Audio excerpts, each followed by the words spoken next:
Monsieur Hervé Grandjean, porte-parole du ministère des Armées, bonjour. Bonjour. Tout d'abord, merci d'avoir accepté notre invitation et bienvenue sur la chaîne Extra News. Merci. C'est bien évident que l'Égypte joue aujourd'hui un rôle axial dans la région. Comment évaluez-vous les relations militaires et sécuritaires entre la France et l'Égypte ? L'Égypte est un acteur clé. L'Égypte est à la fois un pays arabe, un pays africain, un pays qui est riverain de la mer Méditerranée, de la mer Rouge et des pays du Golfe. C'est donc un acteur absolument clé dans la stabilité régionale avec lequel nous discutons intensément sur tous les sujets régionaux, le sujet de la Libye, le sujet de la Méditerranée, le sujet du Sahel par exemple. Et nous partageons avec l'Égypte plusieurs priorités stratégiques. La première, c'est la lutte contre le terrorisme. L'Égypte est engagée dans la lutte contre le terrorisme en Libye, dans le nord du Sinaï. L'Égypte promeut, et c'est très important, une solution politique en Libye. Et l'Égypte, tout comme nous, est attachée au respect du droit international et de la liberté de circulation maritime, notamment en Méditerranée orientale. Il y a un dialogue politique très étroit. Le président Sisi était à Paris au début de la semaine. Il était déjà venu à Paris à la fin 2020. Le président de la République, Emmanuel Macron, s'était rendu au Caire en 2019. Donc il y a vraiment un contact extrêmement étroit au niveau des chefs d'État, au niveau des deux ministres de la Défense et aussi au niveau des chefs d'état-major. Il y a quelques jours, des déclarations officielles ont affirmé la signature d'un nouveau contrat entre la France et l'Égypte, visant à livrer 30 avions de type Rafale. Comment un tel contrat servira-t-il à renforcer les relations entre la France et l'Égypte ? Il y a une relation de défense entre la France et l'Égypte qui est extrêmement forte. Et cette relation de défense, elle comporte un volet armement. Et depuis plusieurs années, l'Égypte et la France travaillent ensemble à la modernisation de l'outil de défense égyptien. À titre d'exemple, la France, dans la période récente, a livré à l'Égypte 2 bâtiments porte-hélicoptères de type Mistral, une frégate type FREMM, 4 corvettes type GoWind, des satellites de télécommunication.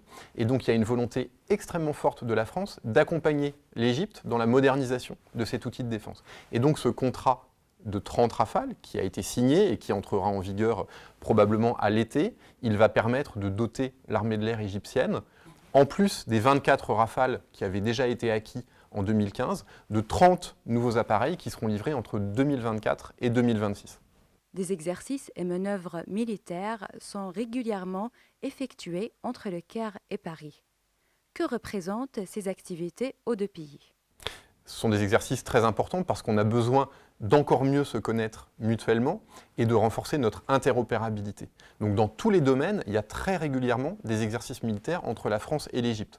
Dans le domaine naval, il y a quelques jours, au début du mois de mai, le groupe aéronaval français, avec le porte-avions Charles de Gaulle, 2 frégates, la frégate Chevalier Paul et la frégate Provence, ont mené des exercices avec la corvette El Fateh en mer Rouge.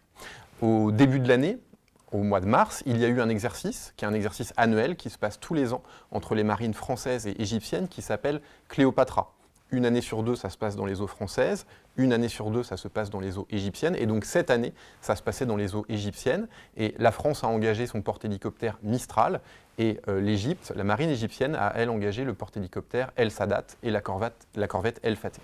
Et en fin d'année dernière, toujours dans le domaine naval, il y a eu l'exercice Médusa, avec les marines françaises et égyptiennes donc, mais aussi émiriennes, grecques et chypriotes en Méditerranée pour travailler finalement à la libre circulation maritime et au respect du droit international. Et dans le domaine aérien, on a eu l'exercice Kairos en début d'année où des rafales de l'armée de l'air française ont volé avec des aéronefs égyptiens. Et il y a quelques jours, dans le cadre de l'exercice Ramsès, ce sont des rafales du porte-avions Charles de Gaulle qui ont volé avec des rafales égyptiens et des F-16 égyptiens.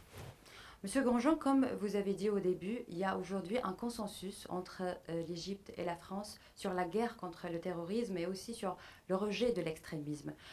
À votre avis, comment vous évaluez le rôle égyptien à cet égard ?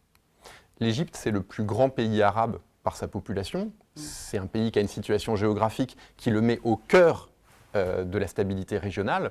Et donc, depuis 2014, la France et l'Égypte sont engagées dans une coalition internationale contre Daesh qui comporte un volet militaire, un volet opérationnel. L'Égypte lutte contre le terrorisme et contre Daesh dans le nord du Sinaï, également en Libye, et la France, de son côté, est engagée en Irak et en Syrie. Et donc, dans cette coalition internationale contre Daesh, il y a ce volet militaire et ce volet opérationnel, mais il y a aussi, et c'est très important, un volet de lutte contre le financement du terrorisme et un volet de promotion des discours qui s'opposent aux idéologies extrémistes et qui prônent un islam ouvert et tolérant. Et donc c'est bien dans ce même mouvement que la France et l'Égypte travaillent main dans la main. Ma dernière question pour vous, Monsieur Grandjean.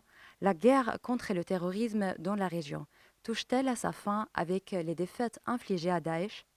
Ce qui est vrai, c'est que Daesh a été défait territorialement au Levant, avec la chute de Baghouz. Monsieur Hervé Grandjean, porte-parole du ministère des Armées, merci de votre temps. Ce fut un grand plaisir de vous avoir comme invité sur Extra News. Merci beaucoup.